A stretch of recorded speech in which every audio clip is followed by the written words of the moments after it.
Hi, it's Melissa, and I'm here today to go over pulse reading, what it is, and what we do with the information from it. So, what is a pulse reading, and why is a pulse reading important? This is Freya the cat. Not important, but just a little tidbit. In Ayurveda, the practice of taking the pulse acts as a Rosetta Stone between the mind-body intelligence and our enlivened consciousness.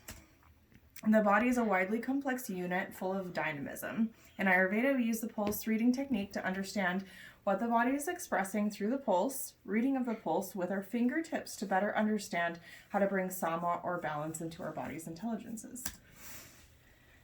Next, we're going to go over doshas. Doshas are the intelligences of the body. Now, there are 3 main doshas, all coinciding with the 5 main elements of nature. Vata is of air and space. Pitta is of fire and water, and Kapha is of water and earth. So the doshas functions within the body. Each one of them governs a different function. So of the 3 main doshas, they're housed in different regions of the body with vastly different functions. Vata governs transportation, movement, and communication. Pitta governs digestion, metabolism, and transformation. And Kapha is structure, lubrication, and cohesion. How to feel the doshas in the pulse. Right now I'm going to ask my lovely assistant Michelle to come so I can show you how to read the pulse. So with my index finger, I'll read her vata. With my middle finger, I'll read her pitta. With my ring finger, I'll read her kapha. So go ahead and straighten your legs if you could, and then I need your left arm. Yeah, perfect, thank you. So I will actually come this way. And right under her bony prominence of her wrist, near her thumb, I will find that main artery there. I'm just going to gently apply pressure just to feel the sub-level of the dosha. So there's a specific pathogenesis that happens, as we know in Ayurveda. Sorry, you can leave that right there for right now. Accumulation, aggravation, and dissemination. With accumulation, over time throughout the consumption of impurities, amas, the process of indigestion or jeûn is exposure to free radicals both physically and emotionally. There is an accumulation of materials that aggravate the dosha. Aggravation. Once a dosha is in an aggravated state for an extended period of time, it will disseminate or move into other doshas. So about dissemination, a dosha's nature will always be to grow, just like all things in life. A dosha will want to take over, like a swelling of a tide, a lava flow, or an ivy plant, or a wind gust. Without balance, destruction can occur throughout the body by spilling over into other doshas, throwing them out of balance as well. This leads to disease in the body. So from your pulse, if I could do it again. So right off the bat, I do feel it is pretty well balanced, very nice and pleasant to feel. I do feel your vata is very snake-like, which is a gana, and we'll go over that in a minute, as well as it's warm and pleasant to the touch, but not hot.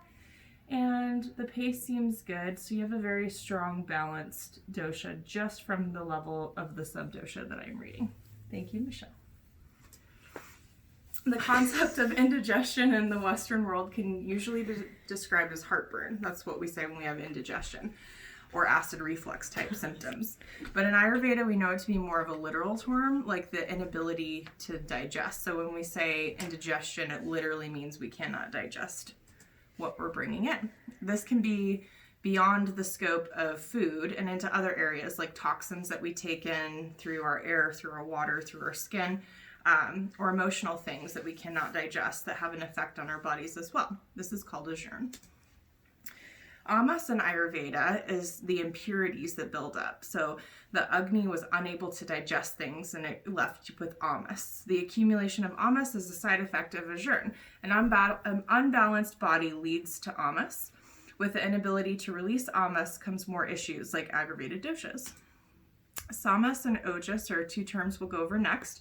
In a body with well-balanced doshas, such as Michelle, we find sama doshas. Sama means balanced. From this balanced place comes the creation of ojas, the golden life force within all of us that creates happiness, vitality, and immunity, leading to a long, healthy, and fulfilled life. Freya. Ojas is created through the process of dhatu perineum, a refinement of nutrients through the digestion process through the dhatus or tissues of the body. So just like when we refine gold, it kind of gets smelted and burnt down. Same thing happens when we are going through the process of creating ojas. So gunas, as I mentioned before briefly, are what we call in Ayurveda qualities of the dosha. So that's the Sanskrit word that we use. When reading the pulse, the largest part is being able to discern different qualities of the pulse. So each dosha has their own quintessential qualities that help us understand the state each dosha is in. So some examples of gunas that I briefly went over when I read Michelle's pulse is vata quality will be kind of arid and dry, regular feel. Yet again, going back to, the elements that we talked about, kind of airy, right? Airy and spacey, kind of like a snake slithering. So not really permanent. It's not consistent. Pitta was more warm, like fire is warm, steady and quick, jumping up to meet the finger like a frog. So you should be able to feel it kind of jumping back up to you. So the kapha or kapha is unctuous or oily underneath the finger, soft and pleasant, slow but steady, kind of like the gentle paddling of a swan in the water. Should be very pleasant. In the process of pulse reading, we can either feel balance like I did in Michelle or imbalance in many ways. So gunas of a certain dosha in the house of another dosha, like if I were to feel some qualities of vata and pitta, that would be an imbalanced response. A weak response of a dosha, so if I couldn't really feel one in my finger, that would be a response. A lack of gunas in a dosha, so let's say I feel nothing at all in that specific finger, that would be concerning. And a larger response of a certain pulse of a dosha house, or irregular responses of the subdoshas. There are more that we could get into, but that would be a little more complex. Subdoshas are the breakdown. Within the doshas, we can read 1, 2, and 3 fingers. There are actually 5 separate sections that you can read. So the finger is split off into 1, 2, 3, 4 quadrants, and the 5th goes right across the finger. So within these subdoshas, you are reading different regions of the pulse as well. You have your superficial, the top, then you have the middle, and then you have the deep level of the pulse. So we are able to read the subdoshas in that first surface superficial level, but just below it. How the pulse is responding in each of those 3 levels helps us to understand the severity of the pathogenesis as well as the subdoshas. Each finger has 5 different subareas like I just went over, and each plays a specific role and location within the body. From things like a certain subdosha can tell me how the quality of someone's eyes are, or how the functioning of the coloring of the skin is, or how well they're doing at eliminating. So it kind of gives you more of a precise pinpoint when you read the subdoshas.